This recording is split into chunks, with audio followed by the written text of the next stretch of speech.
हे सगळं फॉल्स म्हणजे फॉल्स नरेटिव्ह आहे. तोडायचं तर सगळं तोडा आणि पोलिसांनी बंद करा ना गेट. काय आता त्याची चौकशी पत्रकारांनी करावी ना, सगळं मीच बोलावं काय? नाही, मध्ये बंद करण्यात आलं होतं रात्री जाण्याचं येऊरला, पण मध्ये परत सुरू केलं. काय काय नेमकं कारण होतं सुरू करण्याचं? असं की फॉरेस्ट कायदा आहे की नॅशनल पार्कमध्ये तुम्हाला सूर्यास्तानंतर जाता येत नाही. तुम्ही ताडोबाला जा, तुम्ही पेंचला जा, तुम्ही चांदोली अभयारण्यात जा, कुठल्याही अभयारण्यामध्ये आणि सर्वात महत्त्वाचं म्हणजे 24 आवर्सचं नॉईज पोल्युशन ॲक्ट आहे तिथे.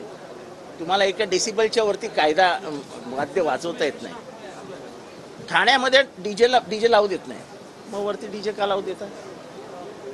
माझं म्हणणं आहे, चला दारू पितायत ना, पिऊ दे, उघडपणाने बोलतो, पण प्राणी पक्षी तर राहू द्या. तिथे निसर्गरम्य म्हणून आपण जातो. थंडीच्या वेळेस जेव्हा खाली समजा 22 डिग्री टेम्परेचर असेल तर येऊरला 18 डिग्री टेम्परेचर असतं.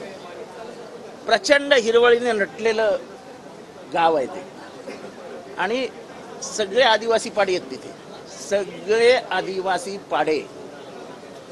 असं असताना त्या आदिवासी